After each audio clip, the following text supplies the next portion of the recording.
Histoire la récompense. Le prince merveilleux regarda Violette et soupira profondément. Violette regarda le prince et lui sourit gentiment. Comme tu es beau, mon cher cousin. Je suis si heureux de pouvoir te rendre ta beauté. Et maintenant je vais verser un peu de cette huile parfumée sur mes mains. Comme je ne peux pas plaire à tes yeux, je le ferai au moins t'embaumer, dit-elle en riant. Elle déboucha le flacon et supplia Marvelous de lui en asperger quelques gouttes sur le front et les joues.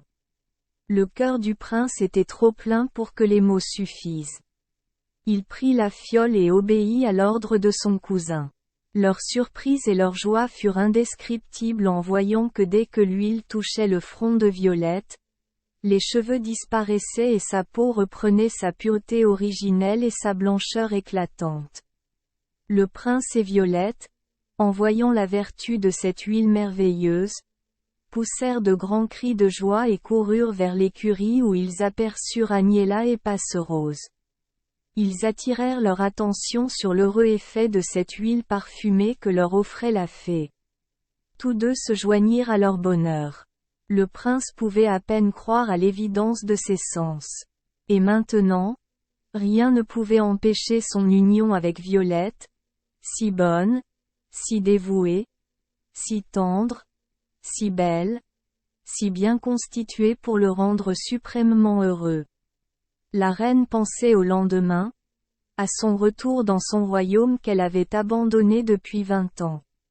Elle aurait souhaité qu'elle-même, cette Violette, que son fils le prince ait des vêtements dignes d'une si grande occasion mais, hélas, elle n'avait ni le temps ni les moyens de s'en procurer.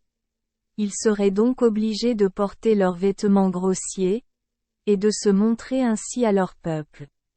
Violette et Merveilleuse se moquèrent de ce désarroi de leur mère. Ne pensez-vous pas, maman, dit Violette, que notre cher prince est assez paré de sa rare beauté et qu'une robe riche et royale ne le rendrait ni plus beau ni plus aimable? Et n'êtes-vous pas d'accord avec moi, ma chère mère, dit Marvelous, en pensant que notre chère Violette est assez belle dans les vêtements les plus simples, que l'éclat de ses yeux surpasse les diamants les plus brillants, que la claire blancheur de son corps est belle. Ses dents rivalisent avec succès avec les perles les plus rares, que la richesse de ses cheveux blonds surpasse une couronne de brillants? Oui, oui, mes enfants, répondit Agnella, sans aucun doute, vous êtes tous les deux beaux et attirants, mais une robe riche ne gâche rien, pas même la beauté. Les bijoux, les broderies et les lourds brocarts n'enlèveraient rien à vos charmes. Et moi qui suis vieux. Mes palais, madame, interrompit précipitamment Passerose. Vous êtes toujours aimable et beau, malgré votre petit bonnet de campagne, vos jupes de drap à grosses rayures, votre taille de camelet rouge et votre ventre de drap simple. D'ailleurs, quand vous rentrerez dans votre royaume, vous pourrez acheter toutes sortes de choses. Habillez vos désirs de cœur. La soirée se passa gaiement et l'on ne semblait pas s'inquiéter de l'avenir. La fée avait pourvu à leur souper. Ils passèrent la nuit sur les bottes de foin dans l'étable et comme ils étaient tous fatigués par les émotions de la journée, ils dormirent profondément. Le soleil brillait depuis longtemps et la fée Drôlette était avec eux, avant leur réveil. Un doux « M. De la fée les excitait. Le prince fut le premier à ouvrir les yeux. Il se jeta à genoux devant la fée et la remercia avec une telle chaleur et une telle gratitude que son cœur en fut touché. Violette était à genoux à ses côtés et la rejoignait grâce à ceux du prince. Je ne doute pas de votre gratitude, chers enfants, dit la fée. Mais j'ai beaucoup à faire. Je suis attendue dans le royaume du roi Bénin où je dois assister à la naissance du 3e fils de la princesse Blondine.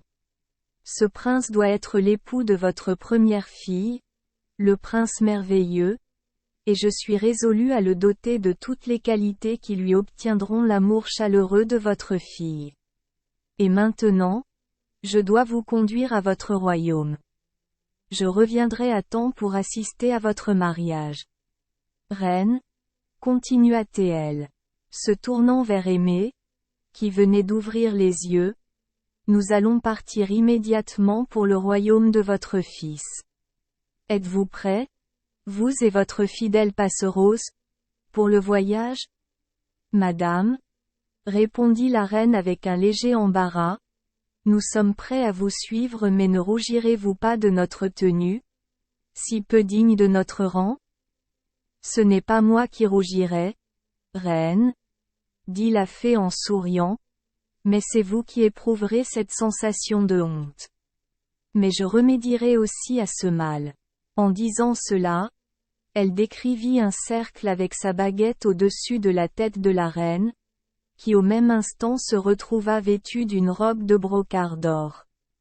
Sur sa tête était un chapeau à plumes splendides, fermé par une bande de superbes diamants, et ses bottes étaient de velours pailleté d'or. Aimé regardait sa robe avec un air de complaisance. Et Violette et mon fils le prince, ne leur étendras-tu pas aussi ta bonté? Violette et le prince n'ont rien demandé. Je ferai ce qu'ils voudront. Parle, Violette. Tu désires changer de costume, madame? Répondit Violette en baissant ses doux yeux et en rougissant. J'ai été assez heureuse dans cette robe de drap simple. Dans ce costume, mon frère m'a connue et m'a aimée. Permettez-moi de continuer à la porter en ce qui concerne, car ma condition me permet de la conserver toujours en souvenir des années heureuses de mon enfance. Le prince remercia Violette de ses douces paroles et lui serra tendrement la main. La fée acquiesça gentiment et appela son char qui attendait à quelques pas d'eux. Elle entra et plaça à côté d'elle la reine, puis le prince, Violette et Passerose. En moins d'une heure, les Alouettes avaient parcouru les 3000 lieues qui les séparaient du royaume du prince merveilleux. Toute sa cour et tous ses sujets, prévenus au préalable par la fée, l'attendaient. Les rues et les palais étaient remplis d'une foule enthousiaste et joyeuse. Lorsque le char apparut en vue, le peuple poussait des cris de joie qui redoublèrent lorsqu'il s'arrêta devant la grande entrée du palais, lorsqu'on vit descendre la reine aimée, un peu plus âgée sans doute, mais toujours jolie et gracieuse, et la reine aimée. Prince merveilleux, dont la beauté et la grâce naturelle étaient rehaussées par la splendeur de ses vêtements, scintillant d'or et de pierres précieuses, qui étaient également un cadeau de la fée. Mais les acclamations s'élevèrent avec frénésie lorsque le prince, prenant Violette par la main, la présenta au peuple. Son visage doux et attrayant, sa forme superbe et élégante, était orné d'une robe dont la fée l'avait vêtue d'un coup de baguette. Sa robe était de dentelle d'or, tandis que sa taille, ses bras et ses épaules brillaient d'innombrables alouettes formées de diamants plus gros que des colibris. Sur sa tête gracieuse, elle portait une couronne d'alouettes faite de pierres précieuses de toutes les couleurs. Son visage doux mais gai, sa grâce, sa beauté conquirent tous les cœurs. Longtemps on n'entendit plus que des cris. Vive le roi merveilleux! Vive la reine Violette! Le bruit et le tumulte étaient si grands que de nombreuses personnes devinrent sourdes. La bonne fée, qui voulait que seule la joie et le bonheur régnaient dans tout le royaume en ce jour propice, les guérit instantanément à la demande de Violette. Il y eut une magnifique fête pour la cour et le peuple. 1 346 822 personnes dînèrent aux frais de la fée et chaque invité fut autorisé à emporter de quoi durer 8 jours. Pendant le repas, la fée partit pour le royaume du roi Bénin, promettant de revenir à temps pour le mariage de Merveilleuse et Violette. Pendant les 8 jours d'absence de la fée Merveilleuse, qui voyait que sa mère était un peu triste de ne pas être reine, la supplia instamment d'accepter le royaume de Violette et elle consentit à y régner à condition que le roi merveilleux et la reine Violette viendraient chaque année et passer 3 mois avec elle. La reine aimée, avant de se séparer de ses enfants, souhaita assister à leur mariage. La fée Drôlette et bien d'autres fées de sa connaissance et de nombreux génies furent invités au mariage. Ils reçurent tous les plus magnifiques cadeaux et furent si satisfaits de l'accueil que leur réservèrent le roi merveilleux et la reine Violette qu'ils promirent gracieusement de revenir chaque fois qu'ils seraient invités. 2 ans plus tard, ils reçurent une invitation à assister à la naissance du premier enfant du roi merveilleux. Il vint à la reine Violette une fille qui, comme sa mère, était une merveille de bonté et de beauté. Le roi et la reine ne purent tenir la promesse qu'ils avaient faite à la reine aimée. Un des génies qui avait été invité aux noces de Merveilleuse et Violette, trouva dans la reine aimée tant de bonté, de douceur et de beauté, qu'il l'aimait, et lui rendant visite plusieurs fois dans son nouveau royaume et lui étant affectueusement et gracieusement reçu par elle, il l'enleva un jour dans un tourbillon. La reine aimée pleura un moment mais comme elle aimait le génie elle n'était pas inconsolable. En effet, elle consentit promptement à l'épouser. Le roi des génies lui accorda comme cadeau de mariage le pouvoir de participer à tous les privilèges de son mari, ne jamais mourir, ne jamais vieillir et pouvoir se transporter en un clin d'œil là où elle voulait aller. Aimée utilisait très souvent ce pouvoir pour rendre visite à son fils et à ses enfants. Le roi merveilleux et la reine Violette avaient 8 fils et 4 filles et ils étaient tous charmants. Ils étaient heureux, sans doute, car ils s'aimaient tendrement et leur grand-mère, qui, disait-on, les gâtait un peu, engageait leur grand-père, le génie bienveillant, à contribuer de toutes ses forces à leur bonheur. En conséquence, ils reçurent de nombreux et riches cadeaux. Passerose, qui était chaleureusement attachée à la reine aimée, l'avait suivi dans son nouveau royaume mais lorsque le génie l'emporta dans un tourbillon, Passerose, se voyant oubliée et ne pouvant suivre sa maîtresse, fut si triste dans la solitude provoquée par la reine aimée. Départ d'Aimée, qu'elle pria la fée Drôlette de la transporter au royaume du roi merveilleux et de la reine Violette. Elle restait avec eux et s'occupait de leurs enfants à qui elle racontait souvent les aventures d'Ourson et de Violette. Elle reste encore, dit-on, bien que le génie et sa reine lui aient trouvé bien des excuses pour ne pas l'avoir emportée dans le tourbillon. Non. Non.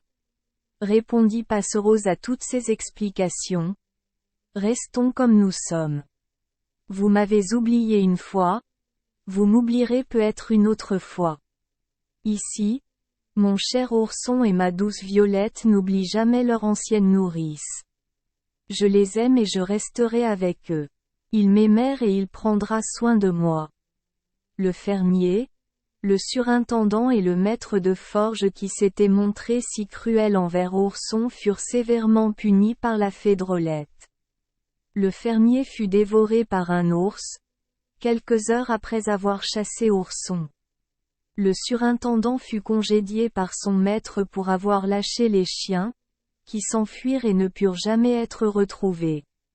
La même nuit, il fut mordu par un serpent venimeux et expira quelques instants après. Le maître de forge ayant réprimandé trop brutalement ses ouvriers, ils résolurent de se venger, s'emparèrent de lui et le jetèrent dans la fournaise ardente où il périt misérablement. Merci les enfants des Esperluette Croisillon 39. Avoir écouté des contes de fées au jour Esperluette Croisillon 39. 8. Espérons que les histoires apporteront aux enfants des moments heureux et significatifs. Si vous aimez notre chaîne, veuillez appuyer sur le bouton S Esperluette Croisillon 39. Abonner, pour ne manquer aucune histoire intéressante. Je vous souhaite une bonne nuit de sommeil et de beaux rêves. Rendez-vous dans la prochaine histoire.